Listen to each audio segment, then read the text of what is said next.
brought to you by V-Guard। মানে বামেদের জমি এতটাই নরম, সিপিএম এবং বিজেপি থিসিস লেখার মতো যে বাম কিভাবে রামে যেতে পারে। বিজেপি যেখানে ভালো ফল করেছে, কদিন আগে আমরা শুনলাম না, ওই যে কংগ্রেসকে ভোট দেওয়া মানে বিজেপিকে ভোট দেওয়া। ভালো বাম মানে তুমি কি বলতে চাইছো? মানে ভালো বাম ছত্রছায়া নিরাপদ মনে করে তাদেরকে ভালো বাম বলা যায়। বামে ছিল সেই ভোট কি রামে চলে আসছে?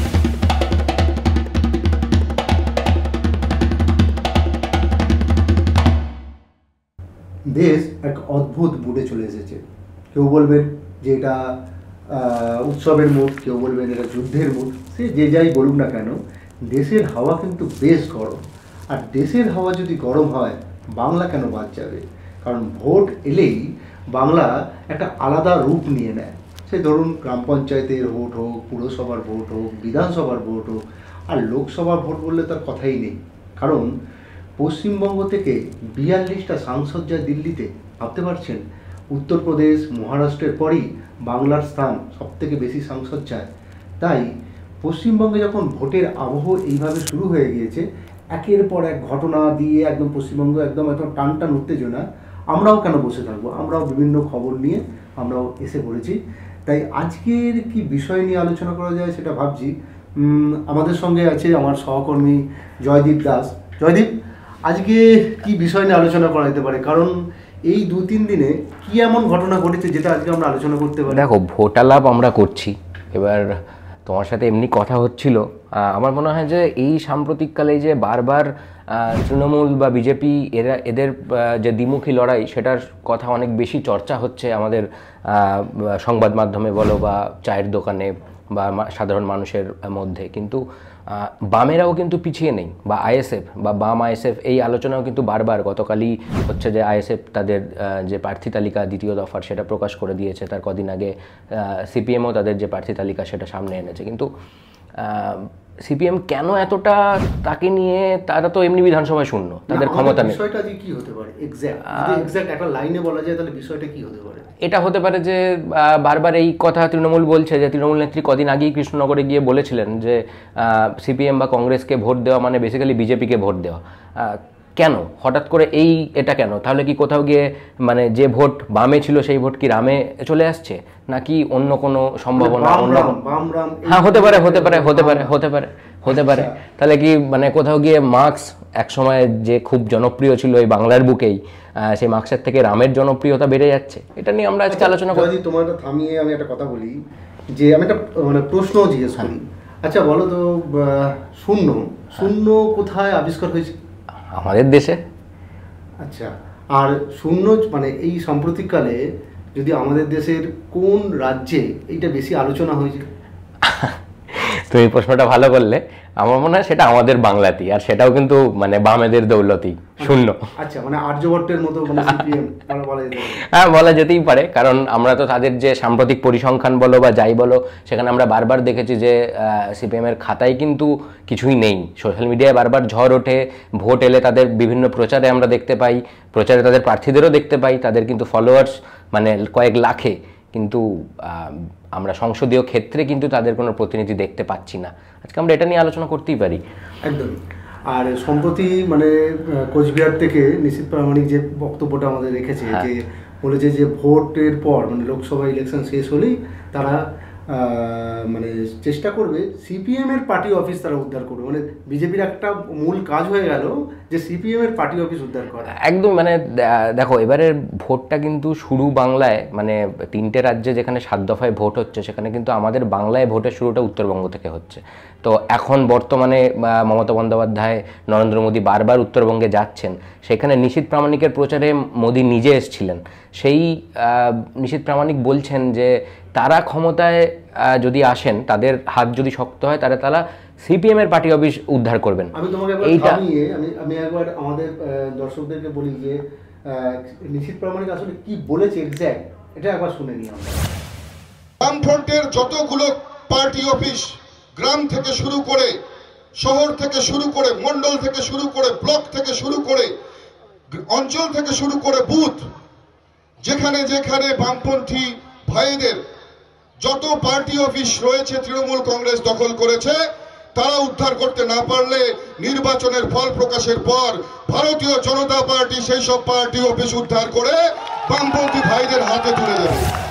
নিশীথ প্রামাণিকের বক্তব্য তো আমরা দেখলাম, কিন্তু কখনো ভেবেছেন যে হঠাৎ করে সিপিএমকে নিয়ে এত কথা কেন বলতে গেলেন, বা তাদের পার্টি অফিস উদ্ধার করার কথা কেন বলতে গেলেন?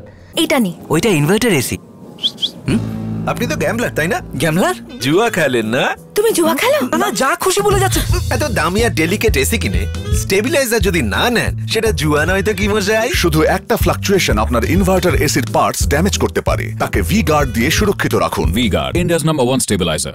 দেখো সম্বন্ধে আমার যেটা মনে হয় যে নিশীথ এই কথাটা বলার পিছনে যেটা ব্যাপার, যে বাম কর্মীরা যারা তৃণমূল আমলে কোথাও গিয়ে একটা অসহায়তার মধ্যে যাচ্ছেন বলে নিজেরা বারবার অভিযোগ করে আসছিলেন, তাদের পার্টি অফিস লুট হয়ে যাচ্ছে বা হয়ে যাচ্ছে, সেই জায়গাটা একটা আশ্বাস তাদেরকে দেওয়া বা তাদের মনোবল একটা জেতার চেষ্টা করছেন। বা কোথাও গিয়ে একসময় আমরা দেখেছি যে উত্তরবঙ্গে একাধিক বেল্টে ফরওয়ার্ড ব্লক বা একাধিক বাম দলের কিন্তু গ্রহণযোগ্যতা অনেক বেশি ছিল, বা বলা যেতে পারে ঘাঁটি। সেইখানের ভোটটা কিন্তু পরবর্তীকালে তৃণমূল বা কোথাও গিয়ে বিজেপিতে ডিভাইড হয়ে যায়। কিন্তু এখনও যে অংশে তলে তলে যে ভোটটা বামেদের রয়েছে, সেটাকে কোথাও গিয়ে এই বার্তার মধ্যে দিয়ে যে না, তৃণমূলকে নয় আমাদের দিন, তাহলে আপনার উপকার হবে, এটা কি কোথাও বলতে চাইলেন নিশীথ? ওখানে জমিটা কিরকম? একদমই। তবে তুমি যে কথাটা বলছো, আমি মানে উত্তরবঙ্গে বিশেষ করে কোচবিহারের ক্ষেত্রে আমি একটা মানে স্ট্যাটিস্টিক দিতে পারি।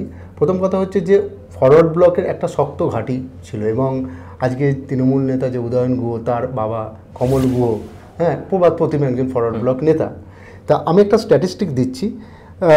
মনে করো 2011 সাল, বেশি না, মানে পালাবদল হওয়ার পর ঠিক ফরওয়ার্ড ব্লকের জমিটা কেমন ছিল। ফরওয়ার্ড ব্লকের মানে প্রায় 2011 সালে ভোট পেয়েছে 26% ভোট রয়েছে, এবং যদি বামেদের মিলিয়ে হয় তা প্রায় হবে 45% ভোট। সেখানে তৃণমূল পেয়েছিল 32%, আর বিজেপি একদম নগণ্য 4%। এইটা আবার যখন 2014 যখন লোকসভা ভোটটা হলো, তখনও কিন্তু একটু কমলো, 33% ভোট পেয়েছে। এখানে 2014 বলে রাখি যে ফরওয়ার্ড ব্লক একাই মানে প্রার্থী দিয়েছিল বিধানসভায়, সিপিএম এবং মানে কোচবিহার লোকসভা যে 7টা বিধানসভা কেন্দ্র, সেখানে মিলিয়ে মিশে প্রার্থী দেয়। কিন্তু ফরওয়ার্ড ব্লক এখানে 33% ভোট পেয়েছিল, তৃণমূল পেয়েছিল 39%। বিজেপি আবার ওখান থেকে ঠিক মানে মোদির যে একটা ঝড়, সেই ঝড়ের সময়টা একদম 16% ভোট পায়। মানে ফরওয়ার্ড ব্লকের বা বামেদের ভোট ওখান থেকে ভাঙতে শুরু করে 2014 সালে।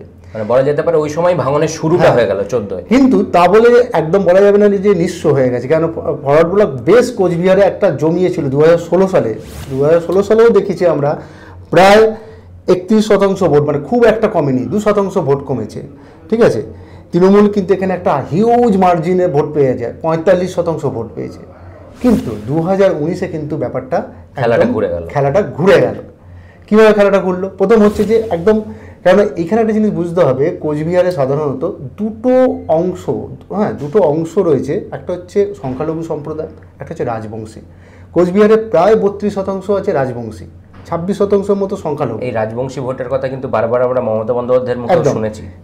এখানে কিন্তু পুরো পোলারাইজেশন হয়ে গেছে, যে একদিকে চলে গেছে তৃণমূল ভোট পেয়েছে, একদিকে পুরো আড়াআড়ি মানে হয়েছে। এখানে যদি 19-এর দিক থেকে দেখি, 19-এ মানে অবাক হবে, যেখানে 2016 সালে 31% ভোট ফরওয়ার্ড ব্লকে রয়েছে, সেখানে মাত্র 3%। মানে বামেদের জমি এতটাই নরম যে যেমন পারছে সেইখান থেকে আঁকড়ে দুটো ভাগ হয়ে যাচ্ছে। বিজেপি পাচ্ছে 48%। তাহলে মানে কি, মানে ওই বামেদের ভোটটাই তুমি বলছো কোথাও গিয়ে বিজেপিতে শিফট করে যাচ্ছে, একদম চলে যাচ্ছে। তৃণমূলে পাচ্ছে, কিন্তু বেশিরভাগটা চলে যাচ্ছে বিজেপিতে। তাহলে কেন নিশীথ প্রামাণিক বলবে না যে আমরা মানে বামেদের আশ্বস্ত করবে না? কেন আশ্বস্ত করা মানে হচ্ছে, যে মনে করো এখনও পর্যন্ত মানে তলার দিকে বাম কর্মীরা রয়েছে, তারা হয়তো দোটানা থাকে যে তৃণমূলকে ভোট দেবো না বিজেপিকে ভোট দেবো না বামেদেরকে ভোট দেবো।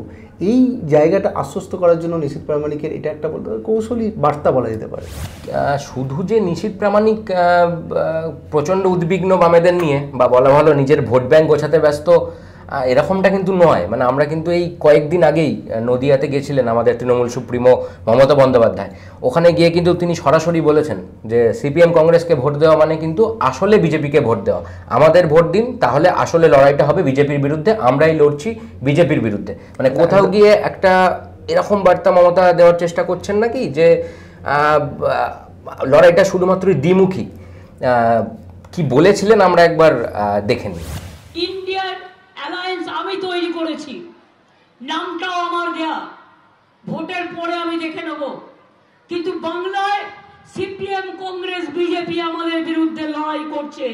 সিপিএম কে ভোট দেওয়া মানে বিজেপিকে ভোট দেওয়া, কংগ্রেসকে ভোট দেওয়া মানে বিজেপিকে ভোট দেওয়া, আর একটা লেজুর পার্টি মুসলিম পার্টি হয়েছে, সেটাকে ভোট দেওয়া মানে বিজেপিকে ভোট দেওয়া, আর বিজেপিকে ভোট দেওয়া মানে বিজেপিকে ভোট দেওয়া। লড়ছি আমরা একলা। মমতা বন্দ্যোপাধ্যায় কি বললেন সেটা তো আমরা শুনলাম। এইবারে যদি একটু পিছিয়ে যায় সোমনাথদা, মানে ধরো এই 2014 বা 16 এই সময়টায় পিছিয়ে যায়, তাহলে কিন্তু দেখবো যে কৃষ্ণনগর, মানে আমি বারবার বলবো এই রামবামের ভোট শিফট এই প্রসঙ্গে গেলে আমার কথায়, আমি যদি তুমি আমাকে বলতে বলো আমি কৃষ্ণনগর মডেলের কথাই তোমাকে বলবো।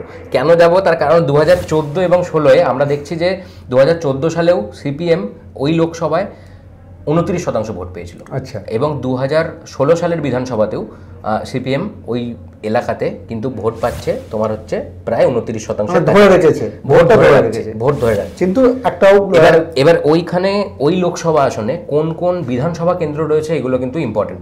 যেরকম তেহট্টের কথা আমরা বলতে পারি, যেরকম পলাশিপাড়া, ঠিক আছে, যেরকম তোমার হচ্ছে যে কালীগঞ্জ, যেরকম তোমার চাপড়া, কৃষ্ণনগর উত্তর, কৃষ্ণনগর দক্ষিণ, এই সব কটাতে কিন্তু 2016 সালের বিধানসভা ভোটে তৃণমূল জিতেছিল।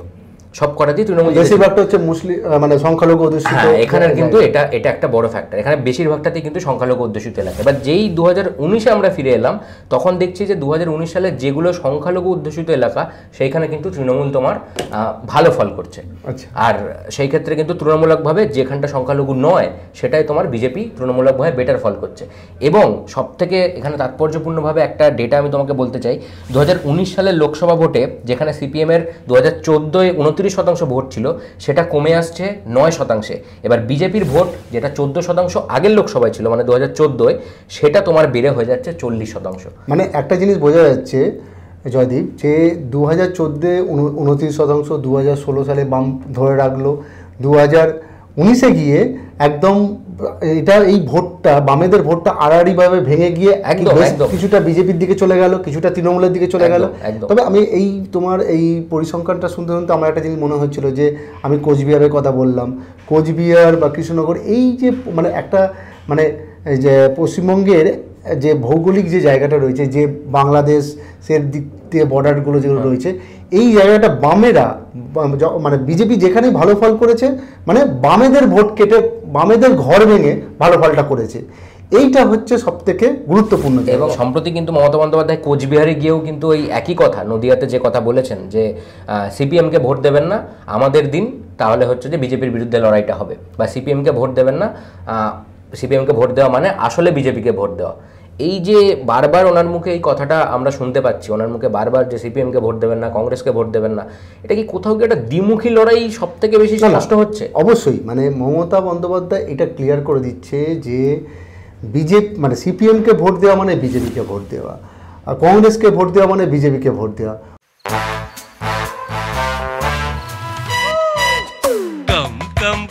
My love, please don't say no, baby. Come, my love. V-Guard-এর air coolers, extra large cooling pads সহ যা বড় বড় মহারথীকেও ঠান্ডা করে দেয়। V-Guard air coolers, long lasting cooling. Mamata বন্দ্যোপাধ্যায়ের কাছে, মমতা বন্দ্যোপাধ্যায় একটা জিনিস আমি তোমাকে বলি, যে এটা 2021 সালে দেখা গেছিল, মমতা একটা বার্তা দিয়েছিল যে ভালো বাম, মানে ভালো বামের কথা বলেছিল, মানে কেরলের বাম খুব ভালো, ত্রিপুরার বাম খুব ভালো, কিন্তু পশ্চিমবঙ্গের বাম এক্ষেত্রে বলছে কিছু ভালো বামের এদের আকর্ষণ করার চেষ্টা করছিল। এই একটা বিষয় রয়েছে।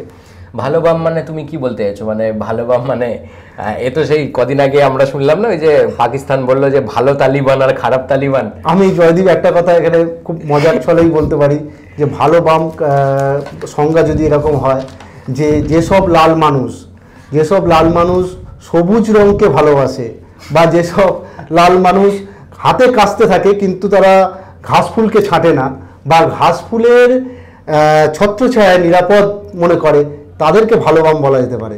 তোমার মানে উদাহরণ যদি তুমি আমার চাও, আমি ভালো বামের উদাহরণ বলবো যে অনিল কন্যা অজন্তা বিশ্বাস, বা কৃতি গোস্বামী কন্যা বসুন্ধরা গোস্বামী, বা ঋতব্রত বন্দ্যোপাধ্যায়, এরা হচ্ছে ভালো বাম। তবে তার মানে মমতার দৃষ্টিভঙ্গিতেই আজকে আমাদের যে তরুণ তুর্কি সৃজন ভট্টাচার্য, দীপশিতা ধরে এরা ভালো বাম।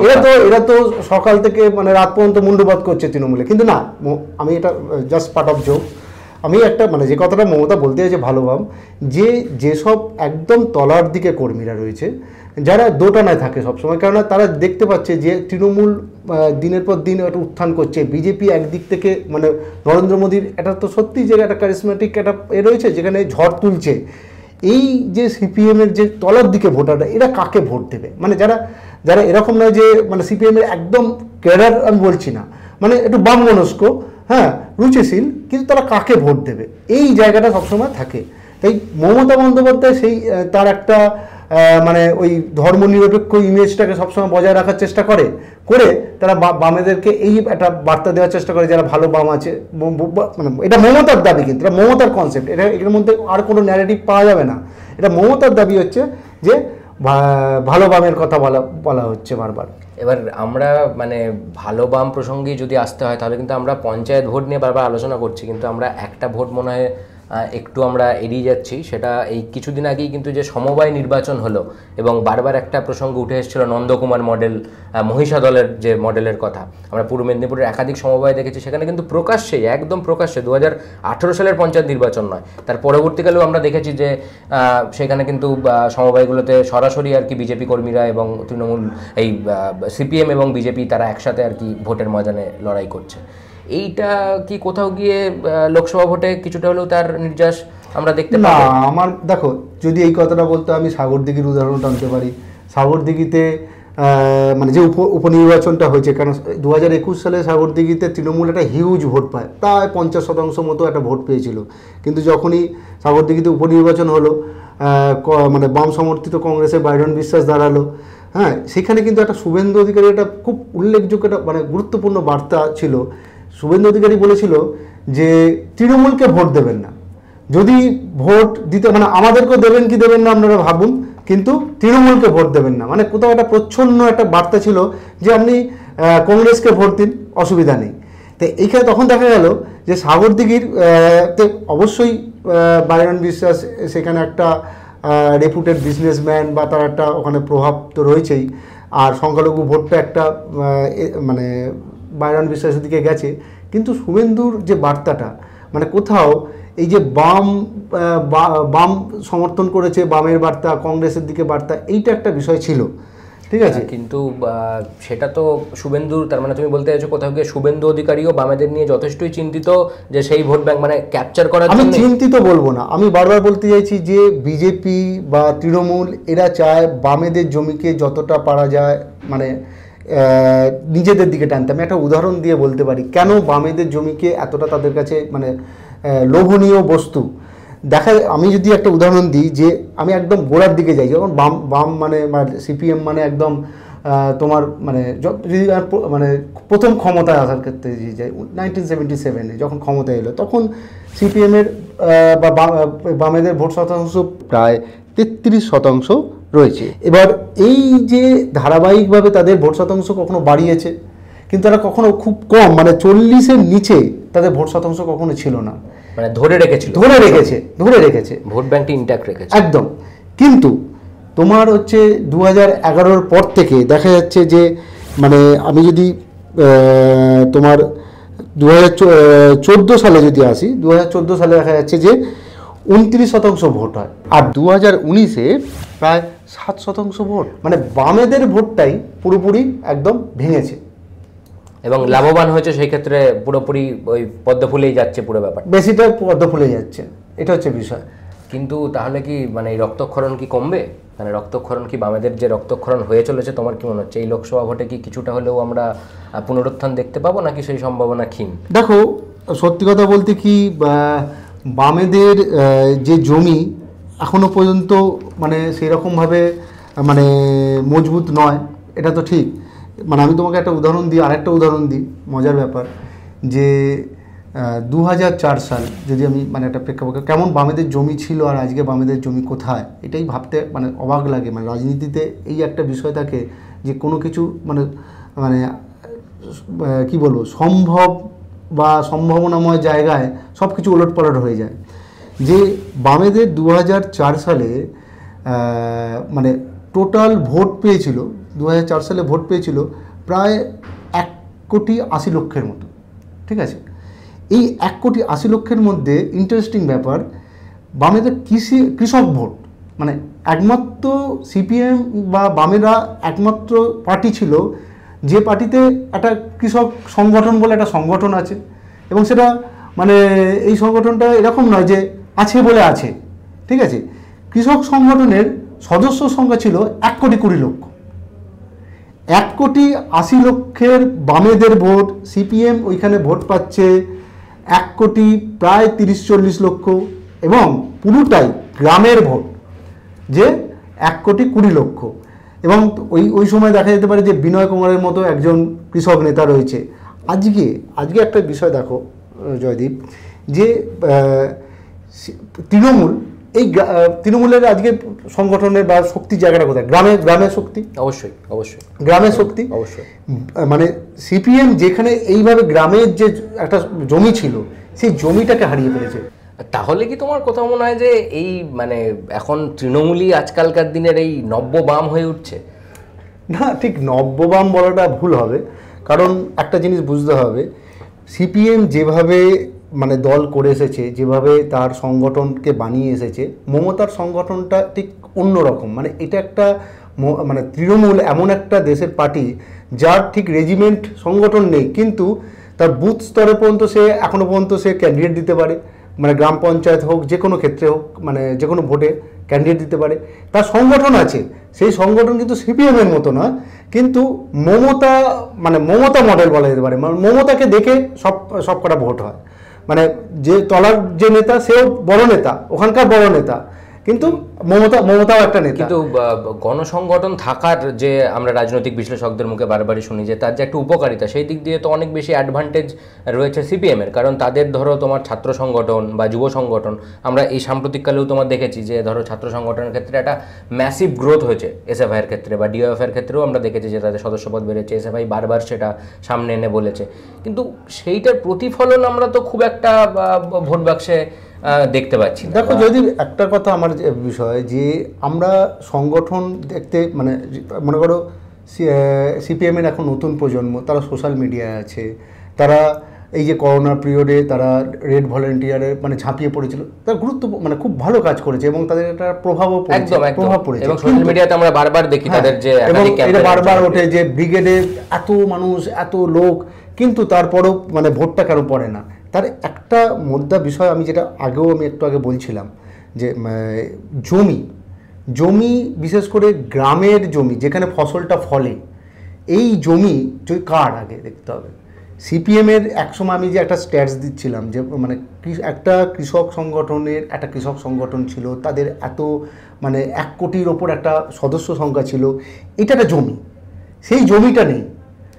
তৃণমূলের জমিটা মানে আমি বলবো না যে খুব ভালো মাটি, হ্যাঁ, কিন্তু তাতে বিভিন্ন রকম সার ফার দিয়ে তো ফসল ফলছে।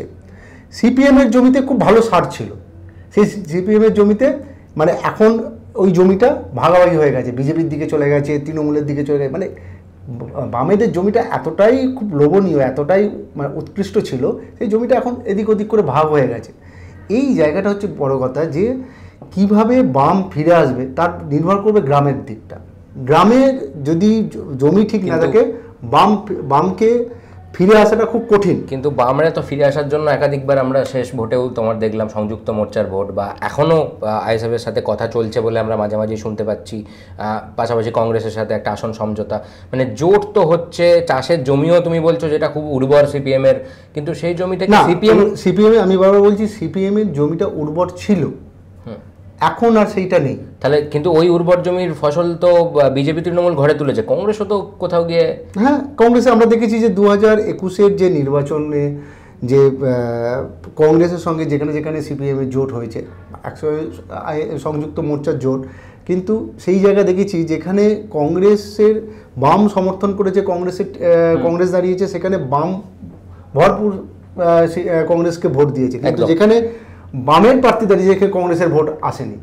মানে আমার বক্তব্য হচ্ছে যে বাম অনেক বেশি বেনিফিটেড হচ্ছে বাম ভোট মানে ডাইভার্টেড হতে, মানে একটা টাইমে দেখা গেছিল যে বাম ভোটার 34 বছর ধরে বামকেই ভোট দিয়েছে, সেই ভোট কিভাবে ডাইনামিক হয়ে পড়লো, সে বিজেপির দিকেও যেতে পারে, বাম কিভাবে রামে যেতে পারে, এটাই একটা অবাক মানে থিসিস লেখার মতো যে বাম কিভাবে রামে যেতে পারে।